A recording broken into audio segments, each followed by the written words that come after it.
আসসালামু আলাইকুম প্রিয় দর্শক, চলে আসলাম আগামীকাল 13 জুলাই সোমবার 2026। এই মুহূর্তে পাওয়া মেঘ বৃষ্টি, নিম্নচাপ, ঘূর্ণিঝড়, ভয়ঙ্কর বন্যা এবং আবহাওয়ার খুবই গুরুত্বপূর্ণ সংবাদ নিয়ে। সক্রিয় মৌসুমী বায়ু ও নিম্নচাপের প্রভাবে সারা দেশ জুড়ে তাণ্ডব চালাচ্ছে বৃষ্টিপাতের দাপট। আগামী 72 ঘণ্টায় আবারও দেশের উত্তরাঞ্চলে ভারী বৃষ্টি, বন্যা এবং বঙ্গোপসাগরের নতুন নিম্নচাপ নিয়ে দুঃসংবাদ দিল আবহাওয়া অধিদপ্তর। এদিকে টানা এক সপ্তাহ পর্যন্ত ভারী বৃষ্টিতে ডুবে গেছে চট্টগ্রাম বিভাগের বেশিরভাগ অঞ্চল। তো কবে থেকে কমতে পারে বৃষ্টিপাতের দাপট এবং বন্যার পানির সমতল? আজ রাতে কোন কোন জেলা হতে পারে ভারী থেকে অতি ভারী বৃষ্টিপাত? আগামী এক সপ্তাহ পর্যন্ত দেশের উত্তরাঞ্চল থেকে শুরু করে দেশের দক্ষিণাঞ্চল, ভারতের পশ্চিমবঙ্গ সহ উত্তরবঙ্গ, আসাম, ত্রিপুরা, মেঘালয়, মিজোরাম সহ সারা দেশের কোন কোন জেলাগুলোর উপর হতে পারে ভারী থেকে অতি ভারী বৃষ্টিপাত? কবে থেকে শুরু হতে পারে আবারও বন্যার পরিস্থিতি? এ বিষয়ে কি জানাচ্ছে আবহাওয়ার ইউরোপিয়ান মডেল, তা জানিয়ে দেব ভিডিওটির মাধ্যমে। জানতে হলে ভিডিওটি না টেনে শেষ পর্যন্ত দেখবেন। ভালো লাগলে লাইক করে চ্যানেলটি সাবস্ক্রাইব করে পাশের বেল বাটনে ক্লিক করে রাখবেন। আর ভিডিওটি কোন জেলা থেকে লাইভ দেখছেন কমেন্ট করে জানিয়ে দিন। এই মুহূর্তে আমরা সরাসরি চলে আসলাম আজকের মেঘমালা উপগ্রহ রাডার স্যাটেলাইট ইমেজের উপর। ইতিমধ্যে সারা দেশ জুড়ে সক্রিয় রয়েছে মেঘবৃষ্টি। বর্তমান পশ্চিমবঙ্গ সহ বাংলাদেশের রাজধানী ঢাকা, খুলনা, বরিশাল, চট্টগ্রাম, রাজশাহী, রংপুর, ময়মনসিংহ এবং সিলেট বিভাগ সহ সারা দেশের বেশিরভাগ এলাকায় আকাশ একদম মেঘলা রয়েছে। ভোর সকাল থেকে ঢাকা বিভাগের দক্ষিণাঞ্চল, খুলনা, বরিশাল ও চট্টগ্রাম বিভাগের অধিকাংশ এলাকায় মাঝারি থেকে ভারী বর্ষণ হতে দেখা গেছে। তো আগামীকালের আবহাওয়ার পরিস্থিতি কেমন থাকবে, কোন কোন জেলায় ভারী বৃষ্টি হবে এবং কবে থেকে কমে আসতে পারে বন্যার পরিস্থিতি এবং কবে থেকে দেশ থেকে বিদায় নিতে পারে বৃষ্টিপাত, আসুন এক নজরে দেখে নেওয়া যাক।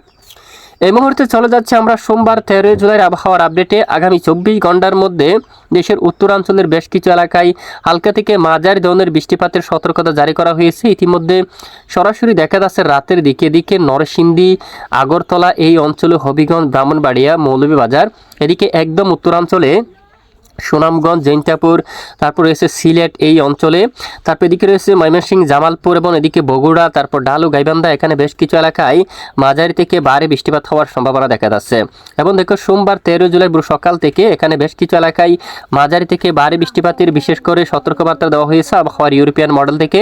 নরসিংদী, গাজীপুর, তারপর রয়েছে বালুকা, কিশোরগঞ্জ, ময়মনসিংহ, তারপর কেন্দুয়া, বাগমারা, সুনামগঞ্জ, তারপর এখানে ধীরাই, সিলেট এবং বড়লেখা অঞ্চল, মৌলভীবাজার এবং জৈন্তাপুর সহ এখানে বেশ কিছু এলাকায় বজ্রসহ মাঝারি থেকে একেবারে ভারী বৃষ্টিপাত হওয়ার সম্ভাবনা রয়েছে। একই সঙ্গে এদিকে দেখুন সিলেট বিভাগের পূর্ব দিকের বেশ কিছু এলাকায় ভারী বৃষ্টি হতে পারে এবং অতি ভারী বৃষ্টির কারণে আবারও এদিকে জলবদ্ধতা তৈরি হওয়ার সম্ভাবনা থাকবে। 13 জুলাই সোমবার নাগাদ রংপুর বিভাগের কিছু কিছু এলাকায় একদম উত্তরে শিলিগুড়ি, দার্জিলিং এবং আলিপুরদুয়ার, এখানে বেশ কিছু এলাকায় কিছুটা মাঝারি থেকে ভারী বৃষ্টিপাত হওয়ার সম্ভাবনা দেখা যাচ্ছে। আর এদিকে বিশেষ করে দেশের দক্ষিণাঞ্চল থেকে বৃষ্টির প্রবণতা অনেকটাই কমতে পারে। আগামী মঙ্গলবার 14 জুলাই থেকে চট্টগ্রাম বিভাগ থেকে বৃষ্টির মাত্রা অনেকটাই কমে আসার সম্ভাবনা দেখা যাচ্ছে এবং বন্যার পানির সমতল ধীরে ধীরে কমতে শুরু করবে। একই সঙ্গে এদিকে কিছুটা বিক্ষিপ্ত বজ্রসহ বৃষ্টিপাত হতে পারে বরগুনা, তারপর এদিকে রয়েছে বিশেষ করে মংলা, তারপর খুলনা, এদিকে নড়াইল সহ আশেপাশে অঞ্চলগুলোর উপর হালকা মাঝারি বজ্রসহ বৃষ্টিপাত হওয়ার সম্ভাবনা রয়েছে। তো এ হচ্ছে মূলত 14 তারিখের আপডেট। এরপরে বুধবার 15 জুলাইয়ের আবহাওয়ার আপডেটে দেখা যাচ্ছে সারা দেশ থেকে বৃষ্টির প্রবণতা অনেকটাই কমতে পারে। দেশের কিছু কিছু এলাকায় বিক্ষিপ্ত আকারে বৃষ্টিপাত হওয়ার সম্ভাবনা থাকবে। আমরা যদি 16 তারিখের আপডেটে দেখি, 16 তারিখের আবহাওয়ায় কিছুটা পরিবর্তন দেখা যাচ্ছে। বঙ্গোপসাগরে একটি ঘূর্ণাবর্ত সৃষ্টি হতে দেখা যাচ্ছে। এই ঘূর্ণাবর্তের ফলে দক্ষিণাঞ্চলের কিছু কিছু জেলার উপর হালকা মাঝারি বৃষ্টিপাতের সম্ভাবনা থাকবে। আগামী 16 এবং 17 তারিখের মধ্যে ঘূর্ণাবর্তের ফলে দেশের দক্ষিণ উপকূলীয় কিছু কিছু এলাকায় হালকা মাঝারি কিছুটা বৃষ্টিপাত হওয়ার সম্ভাবনা থাকবে। এর মধ্যে বিশেষ করে কলাবেড়াচর, তারপরে রয়েছে চরপেশম, দশমিনা, পটুয়াখালী, গলাচিপা, এখানে লক্ষ্মীচর এবং যমুনাচর, এখানে কলাপাড়া, বরগুনা এবং এদিকে বিশেষ করে ঝালকাঠি, বরিশাল, মেহেন্দিগঞ্জ এবং লক্ষ্মীপুর সহ রামগঞ্জ, এখানেও বেশ কয়েকটি অঞ্চলে হালকা মাঝারি বৃষ্টিপাত হতে পারে। এবং শুক্রবার 17 জুলাইয়ের মধ্যে আরও বেশ কয়েকটি অঞ্চলে বৃষ্টিপাতের সম্ভাবনা দেখা যাচ্ছে যদি আবহাওয়ার নতুন কোনো পরিবর্তন না আসে। কক্সবাজার, নাইক্ষ্যংছড়ি, এদিকে টেকনাফ, কক্সবাজারের দিকে এবং এখানে মহেশখালী, চকরিয়া বা কুতুবদিয়ার দিকে, বাঁশখালী, লামা, আলীকদম, এদিকে দেখুন বিশেষ করে গজালিয়া অঞ্চল, তারপর এখানে খালাউজান এবং লোহাগাড়া এবং এখানে বাঁশখালী সহ বড়ইতলি, এখানে চকরিয়া এবং মতরবাড়ি দ্বীপ এবং মহেশখালী দ্বীপ এখানে, তারপর এখানে আরও অনেক অঞ্চলে দেখুন হালকা মাঝারি ধরনের বৃষ্টিপাত হওয়ার প্রবল সম্ভাবনা দেখা যাচ্ছে। আরও বৃষ্টিপাতের সম্ভাবনা দশমিনা, পটুয়াখালী, গলাচিপা অঞ্চল, কলাবেড়াচর, চরপেশনের দিকে, জিয়ানগর, মঠবাড়ি অঞ্চল, জালকাঠি, বরিশাল, বোলা, মেহেন্দিগঞ্জ, চিতলমারি, বাগেরহাট এবং এদিকে গোপালগঞ্জ, কালিয়া, নড়াইল, শালিকা, বোয়ালমারি এলাকায়, মকসুদপুর, এখানের রাইজোর এলাকায়, মাদারীপুর, শিবচর এবং এদিকে জাজিরা এবং এদিকে বেদরগঞ্জ এই অঞ্চলের দিকেও হালকা মাঝারি বজ্রসহ বৃষ্টিপাত হওয়ার সম্ভাবনা দেখা যাচ্ছে। তখন উত্তরাঞ্চলে রাজশাহী, রংপুর, ময়মনসিংহ এবং সিলেট বিভাগের আকাশ কিছুটা মেঘলা থাকতে পারে, তবে ভারী বর্ষণ হওয়ার মতো সম্ভাবনা নেই। এদিকে ভারতের উপর কিন্তু দেখুন একটি ঘূর্ণাবর্ত সৃষ্টি হতে পারে, যার ফলে মধ্য ভারতের এখানে বেশ কিছু এলাকায়ও মাঝারি থেকে ভারী বৃষ্টিপাত হওয়ার সম্ভাবনা দেখা যাচ্ছে।